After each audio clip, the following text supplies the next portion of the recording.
All right, everybody, welcome. This is Citizen State. This is the inaugural episode of Citizen State. I'm Adam Fleeman. And I'm Fred Swan, and I'm also going to be running for Congress in the 8th Congressional District for Georgia. All right. It's good to have you, Fred. We're actually here in Macon, Georgia. We're shooting from Ampersand Guild Hall. We just recently became members here. It's a fantastic art studio. If anybody's in the Central Georgia area and you'd like to get a look at what Macon, Georgia is all about, this is a great place to start and grab a little bit of culture while you're here. I do want to do some full disclosure with you. For anybody that's seen this channel before, they know that me and you have sat down and talked politics before. So I want to make sure that anybody watching this video, maybe somebody that's watching it for the first time, knows that we're friends. We've been friends for half of our lives. Yeah. And for this guy, I want nothing more than to see this guy succeed. You know, that being said, I'm not going to be easy on you when we do these conversations. No, I don't want you to. Okay, good. So you're going to be running for the 8th District here in Georgia. Yeah. I'm interested in the process because I like politics, but when you're on the outside of it, you're a little clueless on how it actually works. There's a lot of money changing hands behind the scenes, and I really, really want to know about the process of running for a political seat. So the first thing you have to know is that it takes a lot of money to run for a seat. That's why whenever you see an established politician, it seems like all they're doing is asking for money. Money, money, money.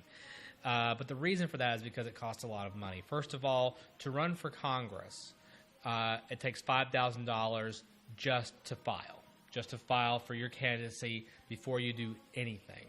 Then, of course, you need money. Campaign finance rules require you to have money for staff, if you have an office or phones. But also, when you're going knocking door to door, to tell people about yourself, you know, you need literature. You need a little hand card to put in their hand when you shake their hand and tell them about yourself.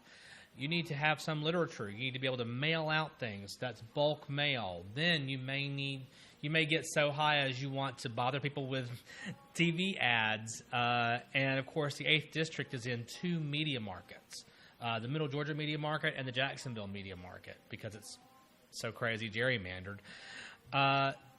It's just a ton of money, and that's kind of the phase that our campaign is in right now. Filing won't happen for another 9 months. So right now I'm trying to get my name out there. I'm doing town halls and events throughout the district, booking town halls. So if you or your group would like to talk to me, please let me know.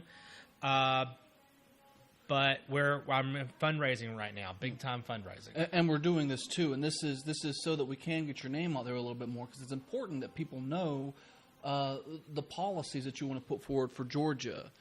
So I really want to know specifically, like, if you make it, how would you garner support across the aisle? The political landscape, again, from just a fan of politics, the political landscape is a mess. And sure. And I don't know how a Democrat could actually gather support from a Republican anymore. But when you're talking about representing a state, that's very important. All politics is local.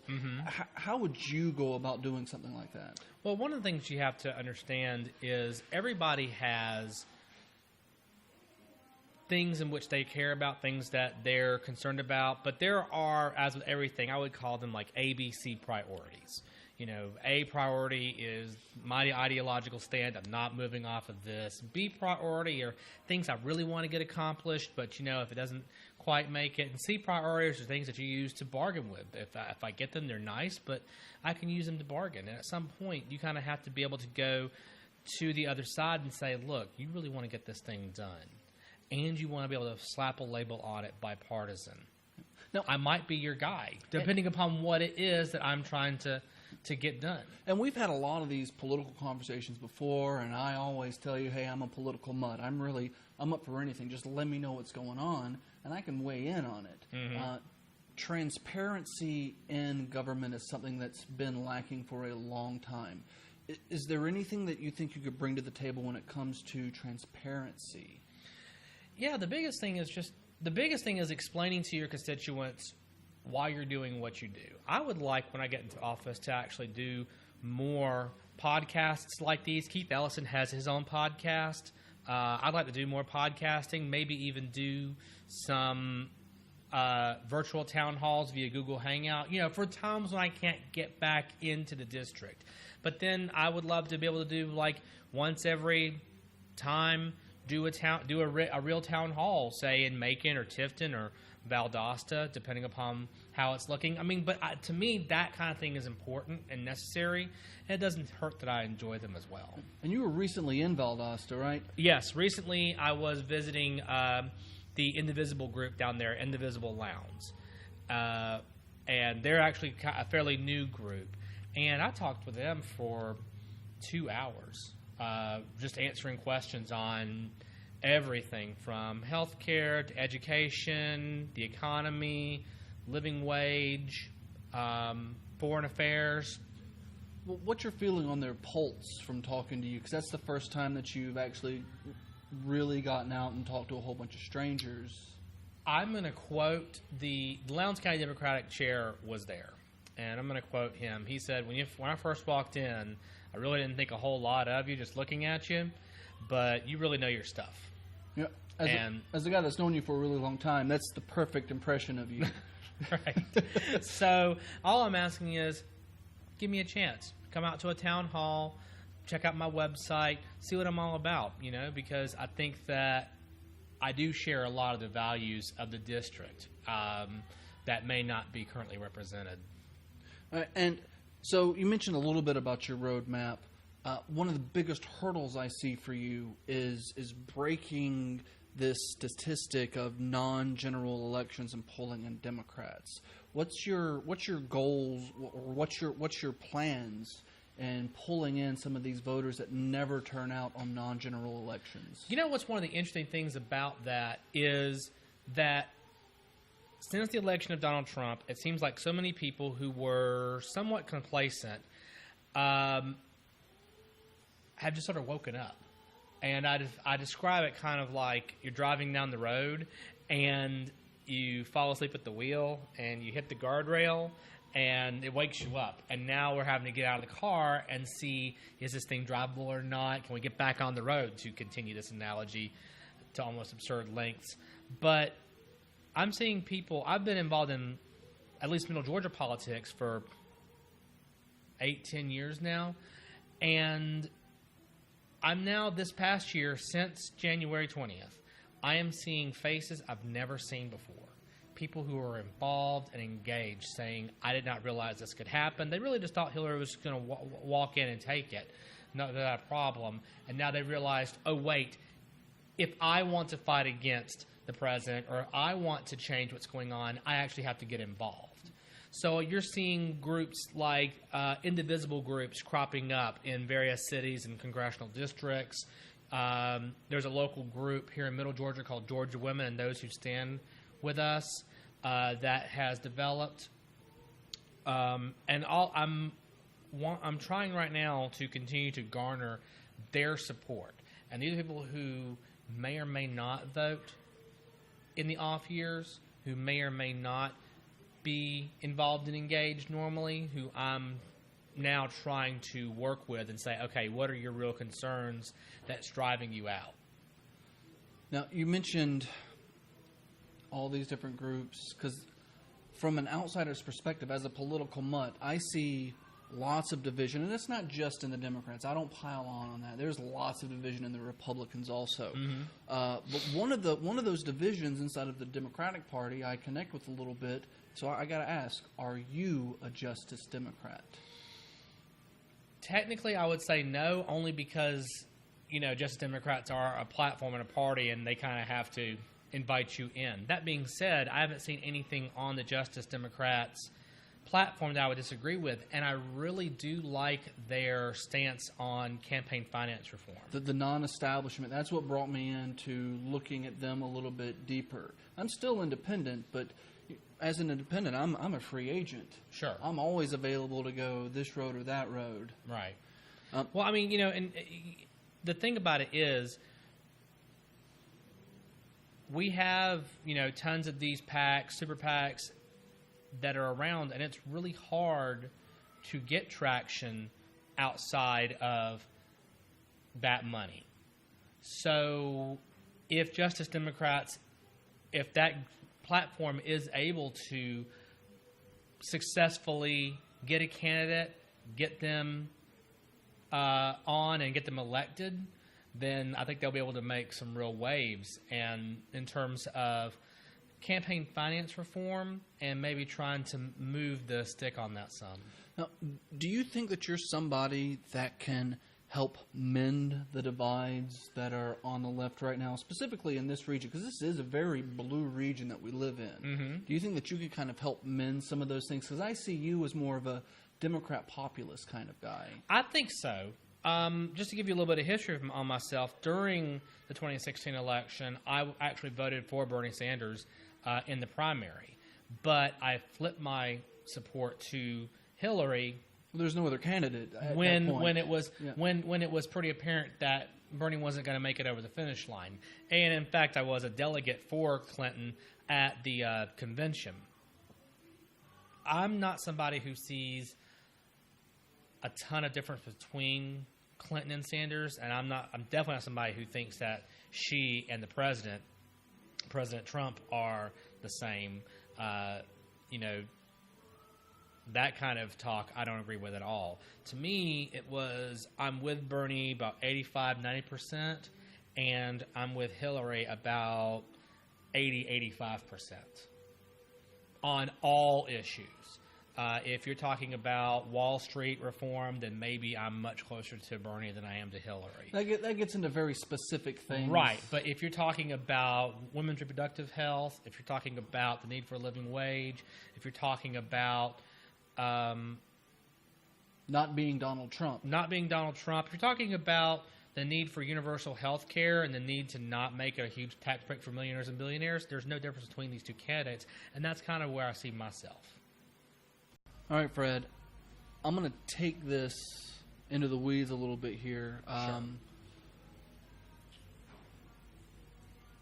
As somebody that's on the outside of politics, I'm continually confused by some of the things that go on. Mm-hmm. And I would like for you, for the audience, because I'm still podcast mode with you here. Right. Can you give me a breakdown of how the balance of powers work? And I know that's very broad, so let's be more specific, and let's just say current events, specifically with the powers of war, and what's going on right now. Right. Where do you see the balance of powers from the top down? The president has the power to wage war, but Congress has the power to authorize war. Because they have to fund it. Right, because they have to fund it. And it's explicitly stated Congress declares war in the Constitution. Yep. Like the Constitution specifically gives Congress the power to authorize or to declare war, and then the president to enact that. But we live in a different landscape now. We're not declaring war anymore. Like Vietnam, there was no declaration of war. It was a conflict. And in Vietnam and Korea, they didn't. But then after Johnson's presidency in 1973, they passed the War Powers Act, which was a response to specifically Vietnam, but also to Korea to a limited degree, where there was no war declared. And what it said was a president can act before congressional approval for 48 hours, but then he must go to Congress to speak. And then after he goes to Congress to speak, this is still before declaration of war, he can still act for 60 days before either war must be declared or they must withdraw all troops and end all hostilities. This seems like a dangerous. It seems like an awful lot of power, because it used to be 30 days without without congressional approval. Now you got 60, which means like what just happened in Syria, where we just launched tomahawks, right. And then we just walk away. Right, and I think that's kind of one of the more concerning things about the current administration is the capriciousness with which they use military might.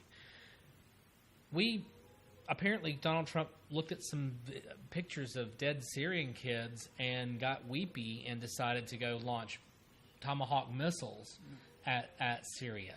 There's no indication that he actually did any actual harm to Assad's regime. There's no indication that, I think planes were flying out within hours of the air base that they attacked. There's no indication that it had any real effect.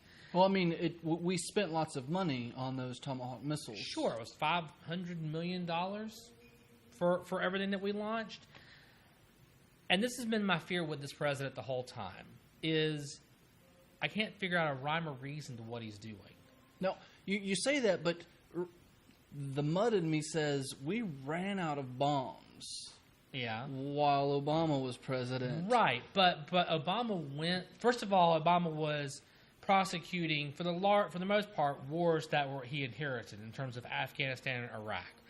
If you're talking going to go into Libya, he went to Congress and got approval for all the actions that we did, and that's why we were leading from behind so much, because he was doing the right thing. Right, and lastly, with regard to that, he went to Congress again and asked for permission to bomb Syria, to do what Trump did, which makes...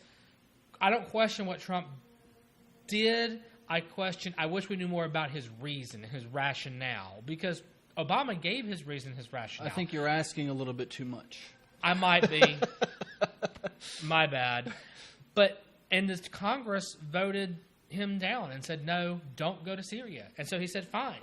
And then when Trump did it, where I was like, I'm glad he did something. There was so much praise from both the right and the left. At least he did something. The Syria thing is so idiotic. It's idiotic on both sides of it, because I remember I was nearby Syria the first chemical bombing. Right, you were in Turkey? I was in Saudi Arabia. Saudi Arabia, right. And I remember asking my Saudi friends, hey, because I was working there with the military, I was like, hey, shouldn't you guys be like doing something? And they all said, America should do something. And I'm an isolationist to a certain extent, especially when you don't know who your friends are. Mm-hmm. And we don't. And the people who we think are our friends in Syria weren't our friends yesterday and probably won't be our friends tomorrow. Right. Syria is a complete and whole other mess. And this is a situation where I actually disagree with Obama in that I think that we probably shouldn't get involved either. I mean, I think that they were trying to get involved not just because of the humanitarian situation, but also because Russia was getting involved, and they were kind of using it as a proxy war with Russia, which is also something we don't want to get involved in. But another one, because we already have proxy wars going. Sure. But at the end of the day, we have to ask ourselves, what really are we gaining from that? And this is another Korea where we went in to stop the spread of communism. I still don't know what we gained from that. We went into Vietnam. I still don't know what we have gained from that.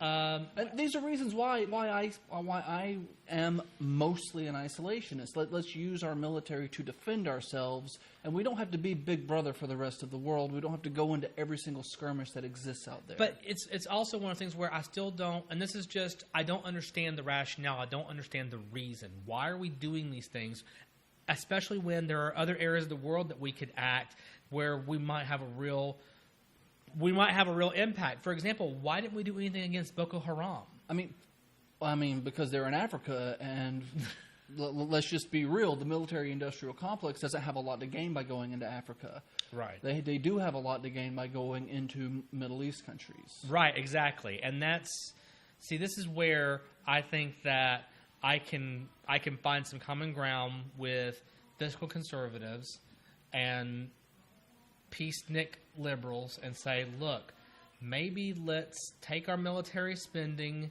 spend it at home on truly defense. It's supposed to be defense spending anyway. Let's truly make it defense. Be defensive and not offensive. Right. Yeah. And if there is a true, like, I would say we went into World War II, because we were attacked. We went into World War II because we were attacked at Pearl Harbor. But we had wanted to go into World War II before then because of the humanitarian crimes that Germany was committing. I understand that. And if you're acting as part of an allied group or a world group, that's one thing. But if you're unilaterally going in to just take care of democratically elected, well, let's be honest, largely democratically elected people acting against their own people, maybe that's not our job. And I also have the issue with going into war without declaring a war, because we have all these, we were talking about, the separation of powers. We have all these different representatives for a reason. They're supposed to represent us. And if we give the president the power just to drop some bombs without talking to other representatives which we've elected, then we're putting too much power in one basket. If you were to become, a representative for this district, how would you stop stuff like that from happening? The big thing that you do is you find allies in the House, people who you don't have to come to the same answer for the same reason. I think that's where we're running into problems. People want to only vouch for their ideology, but I can exclude the war hawks because we know they've never met a battle they didn't want to fight. But I can find the fiscal conservatives and the deficit hawks, meet up with the liberal peacenik, far left Dems, and begin working to build a coalition that way on that issue. I mean, we don't have to come to the right decision for the right reason. I'll take allies who think completely differently from me. But as long as we come on that one issue, we come to the same conclusion, we'll work towards it. Well, the thing that baffles me so much about it is we have allies in that region, Saudi Arabia, Jordan, sometimes Egypt, and we're not pushing those countries to either take in refugees from Syria, because Saudi Arabia took 0. We're not pushing them to fly in. There were a couple of missions, and then everybody just kind of faltered off. But we have those allies for a reason, and we're just not utilizing them. I agree. I agree. I think that much of our support for some of these allies should be contingent upon the actions that they're doing to stabilize their own region. And sometimes there's even indication they may be acting to destabilize some elements of their region as well, like Saudi Arabia. I mean, Saudi Arabia is already destabilized. Right. All right, so I want to hit you with a couple of quick things, quick thoughts. What are your thoughts on Citizens United? Let's go straight for the gut. Hate it. Hated it. All right. Is there anything that you could... I mean, there's nothing you could really do to get rid of it. It's all dependent on the Supreme Court, correct? Yes.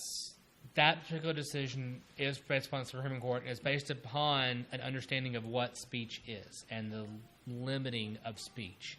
That being said, we can work with... other people who make these kind of laws and trying to craft law that will still fit within the framework of the First Amendment, but also create a limit. Personally, I don't agree with that interpretation it's an interpretation of money equals speech, and I disagree with that, or at least because I think that... And corporations are people. Like, it's a little bit of all of that. Don't even get me started on corporations are people. Corporations are people, my friend. It's totally backwards to my way of thinking, because what you end up with is all speech in the market should be somewhat equal in terms of its ability to impact. But if you're a billionaire, right? If you're just a guy who's got like $25 and you're like, here's my speech, that may give you a megaphone.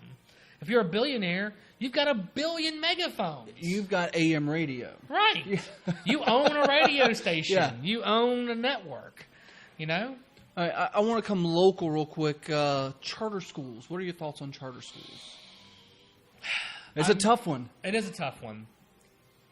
I feel like a lot of the energy that goes into charter schools, if people would put those into their local public schools, then we would have much better outcomes. A lot of times a charter school ends up being a publicly funded private school. You look at the local charter school here in Macon, the biggest one is ACE. And what you're finding is that they have like 80% Caucasian, 20% of other minorities, African American, Latino, where we are a county that's over 60% African American, and this is supposed to be a place where you can go in, and it's a lottery system, so you would think it would hash out, but what ended up happening is that there is this disproportionate selection because there's no busing. It's way out far in the north of the county, and it's just hard for people in lower socioeconomic situations to get involved in that and take advantage of it. Well, on the surface of it, it does look a little like segregation. It is. It does. It's de facto segregation. Even if it's not segregation on purpose, it is segregated. And there are ways they can work around that, and there are things that they have refused to do to work around that. All right, next shot. Private prisons. Hate them. I mean, let's go into that. Break it down for me. I don't like them either. I don't like spending my... I don't... I think that they create... And this is a real quick hit. I think that they create a very bad incentive for these companies that own these private prisons to begin lobbying to make things more illegal, to create more criminals, because a thing that was necessarily not a great idea but wasn't criminal before now is criminal. You're putting people into the pipeline and then you're reducing the amount of people who are able to do these kind of programs to get out of prison. You're increasing recidivism, which just creates more customers because they need to fill beds. Because I just think it's a bad idea whose time has come.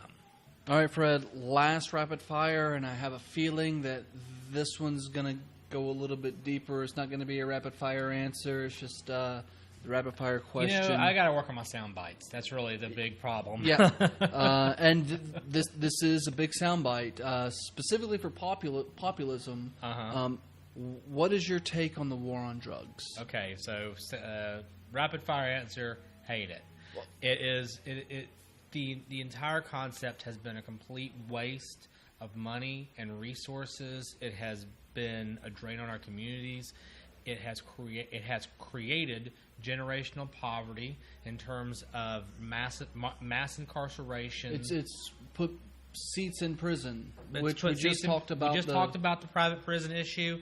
This has led to mass incarceration of young people for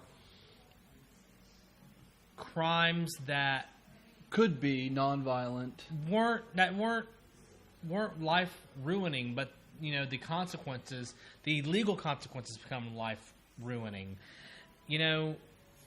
When you just can have a little bit of marijuana and you get put in prison for that, suddenly now that goes on your record and it's going to affect your employment and whatnot.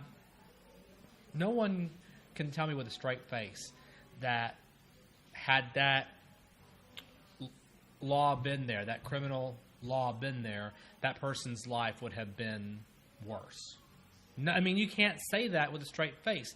Marijuana specifically, it being a Schedule I drug, it's pretty ridiculous. It's very ridiculous, especially when cocaine, I think, is a Schedule II, and crystal meth is a Schedule II. Right, and marijuana is a Schedule I. It doesn't make any sense whatsoever. It does if you think the pharmaceutical industries have a hand in that. Sure. And then we're talking Citizens United again. Right.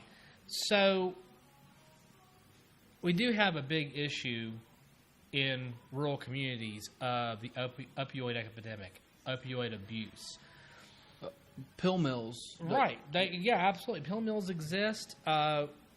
We know that the pharmaceutical industry dumps legal opioids, into communities where there's no way, unless they literally are just cutting off arms and legs every day, there's no way they need as much as they're getting pumped in. So what they're doing is somehow getting prescriptions for these things and then selling them on the street to people who are in dire straits, who have collapsing economies, where manufacturing is gone, coal mining areas where coal is starting to collapse under its own weight, even without EPA regulations. And I would hate to call something like this a catch-22 because it seems like almost the opposite, like a throw-22, because it seems that the pharmaceutical industries hook everybody on their drugs.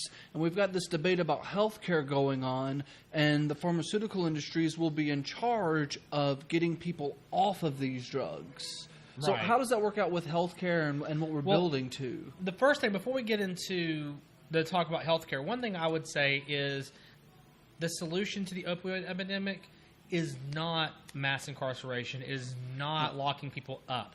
In fact, It's a health issue. it's not even a health issue, it's an economic issue. Many of these places have depressed economic situations where people are losing jobs, they're laying about, they have nothing better to do than to do drugs. And they're in such hopeless situations that they just need to escape, and they'll even do things they know are harmful to them. Well, So which what we makes need- that a health issue still, whether it's Sure. mental health, it's addiction. Sure, but I think the solution is an economic one. If we inject these places with economic stimulus through infrastructure spending, through other kinds of spending in order to create jobs and reinvigorate these economies, I think that a lot of this stuff will begin to dry up on its own. Well, I agree. If you have a community that has a lot of jobs available, there's going to be less people committing crime in that community because they'll have jobs and won't have to resort to such a risk of going to such a terrible Exactly. prison system that we have. Exactly. So I know we want to touch on healthcare, but I wanted to make certain that it doesn't seem like there's a connection between the opioid epidemic and economics, but there's a huge one. And if we're not beginning to address it like that, then we will continue to spend trillions upon trillions of dollars incarcerating our young men and women without ever actually solving the problem. And it's a web of things when it comes to this particular, because you have, again, we said Citizens United's in this, and you have the private prison industry in this, and you also have the FDA in it also, because they schedule these drugs in such a fashion. And if the pharmaceutical industry is telling the FDA, hey, marijuana is a Schedule 1, well, that does nothing but prop up the opioids out there, because if marijuana is legalized, people aren't going to resort to opioids, which, from what I've seen, is much worse. Opioids are much worse than marijuana. Oh, hugely, yeah. And they don't want that alternative out there because you can grow that in your basement. Right. I mean, so I've heard. Right. I will say I am not necessarily ready to just flat out legalize marijuana. I'm glad that some of the states are doing it, because then we can see what goes on. But I'm definitely down with those communities that have decided to decriminalize marijuana. I think that the criminalization of marijuana is one of the biggest mistakes we've ever made in terms of our war on drugs. And there's nothing wrong with because right now, like, the state of Georgia has an opportunity. We can look at Colorado and we can say, all right, how are they doing? Right. You know, what steps did they take? What bills did they pass specifically? What was the wording in those bills? And then when is the actual impact? What is the impact on economics? What is the impact on healthcare? What is the impact on motor vehicle accidents? And look at these disparate impacts and see what you can link back to some sort of correlation. And incorporate the things that work, because I think that Georgia's. I mean, we're going to be the last in the Southeast to legalize marijuana, but we're in a position where if we were to move forward just a little bit, we could actually corner a market. We could create jobs here. We could change the direction that Georgia's been going in. And Alan Peake, a local state representative, has been championed for the CBD stuff. For the cannabis oil thing, for trying to get that through. And that's all well and good for the little bit that's doing, but the bill is a failure from the start, though. Right. But he's flat out said he will not do anything with regard to recreational marijuana whatsoever, won't even look at it, which I think is an extremist view. Like I said, I'm not ready necessarily to just flat out just legalize, but I'm ready to look at it. But it's still a drug, and we still say if you want these types of drugs, then you have to have a prescription from a doctor. But you know what? I mean, there are a lot of things that are drugs, and there are a lot of things that are psychoactive drugs, and there are a lot of things that are over the counter. So, we need to be we need to not be hypocrites. When But it comes it's also to good this to be stuff. cautious. Absolutely, and that's where I'm standing. Is I want to see. I'm not flat out saying yes, and I'm not flat out saying no. I'm saying let's just see what the results are. But I am ready to decriminalize. I'm all for decriminalization. I think let's stop putting people in jail for victimless crimes. Right, exactly. That's exactly what it is. You are just. I mean, you can leave DUI laws on the books. Well, that's not a victimless crime. No, it's not. So you can leave that there if that's your concern, that's how you'll be victimized by a DUI, then that's fine. Leave that on the books. But other than that, a guy just sitting in his living room enjoying a drug of whatever and just watching TV, who is he harming but himself? And at what point do we say we want to police how people harm themselves? Because at that point then, are we going to continue to allow people to eat at McDonald's? Are we going to continue to allow people to smoke cigarettes? Drink are we a going to beer? try and bring back prohibition for Well, we alcohol? already have it. We have That's what- prohibition right now for the marijuana. And Right. we've made it such a high standard for the Schedule 1 thing. It really just blows my mind when they say that when the federal government says there's no medical purpose for this. Right. And yet we have states one by one legalizing it medically and recreationally. Right. Honestly, whether it has a medical purpose or not is irrelevant to me. This is kind of the libertarian side of me where I don't want to police people's individual choices about their lives. You have to make choices about your life, and I don't think it's the government's role to step in and punish you for a thing that you're doing to yourself that affects no one else. I sure don't want somebody crashing down my door because I'm having a beer. Right, exactly. Now, moving away from that a little bit, I know it's pretty intense. I do want to talk. I do want to do this more with you and go more in depth on some of these things. But my main purpose is to just give you that introduction. Do you have any events coming up that somebody who's interested could show up to and hear what you have to say live? What do you have coming up? I'm actually doing a town hall event at Wesleyan College in Macon on May 11th at 6 o'clock in the Taylor Amphitheater.